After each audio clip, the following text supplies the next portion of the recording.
Vírus. Essa aula será sobre vírus, que não é considerado um ser vivo. Essa afirmação se apoia principalmente no fato de que os vírus não possuem células, portanto, não respeita a teoria celular de que todos os seres vivos precisam de pelo menos uma única célula. Esses organismos mínimos tiveram sua descoberta registrada apenas em 1935 e podem ser identificados apenas com microscópios eletrônicos. Em sua estrutura não são encontradas nem a membrana plasmática, nem o citoplasma. Há apenas material genético, DNA ou RNA, protegido por uma camada de proteínas.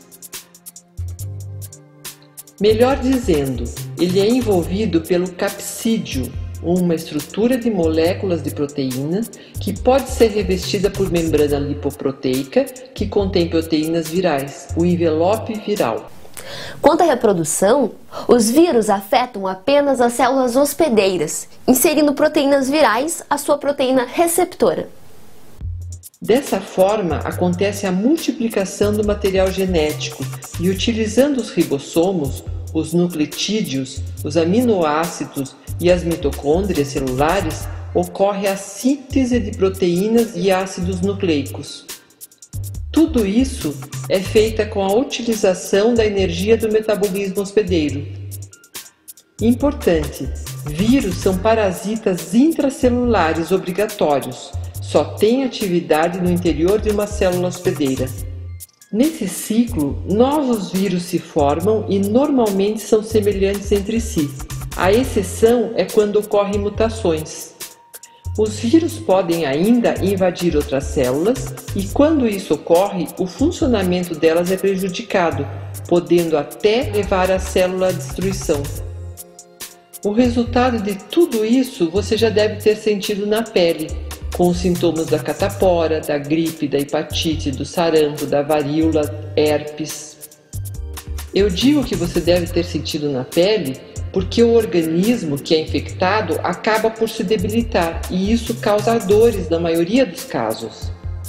Existem outras doenças mais graves causadas pelos vírus: a raiva, a poliomielite, AIDS, rubéola e a mais famosa, a gripe H1N1. Mas qual a diferença entre DNA e RNA? Para entender isso, você precisa saber que os vírus são classificados de duas formas.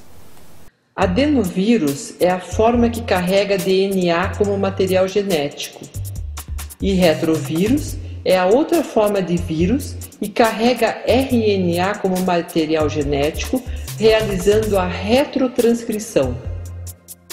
Veja esses dois desenhos.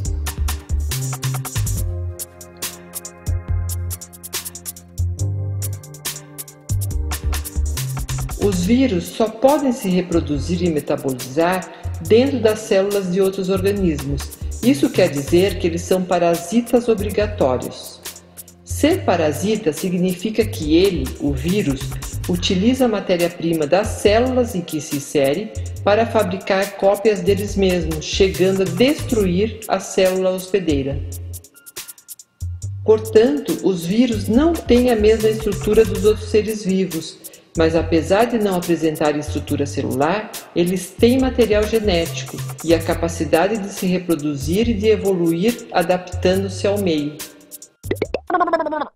A reprodução de vírus DNA.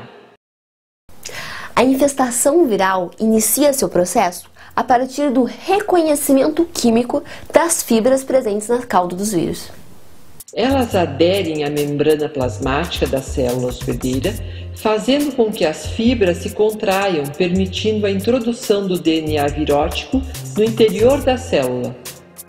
Logo depois, o material genético do vírus, juntamente ao DNA circular bacteriano, começam a conduzir as atividades metabólicas da célula infectada, fracionando o cromossomo bacteriano e assumindo o controle das reações funcionais.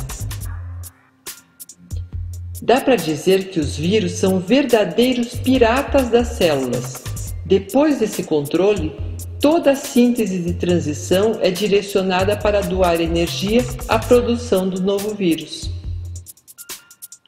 A proliferação prossegue com a maturação e liberação dos novos vírus e com a ruptura da parede bacteriana por ação de enzimas digestivas, causando a destruição da célula hospedeira. Esse ciclo é muito rápido, possui em torno de 30 minutos, entre a adesão e a introdução do DNA viral até romper a parede da membrana bacteriana, espalhando dezenas de novos vírus.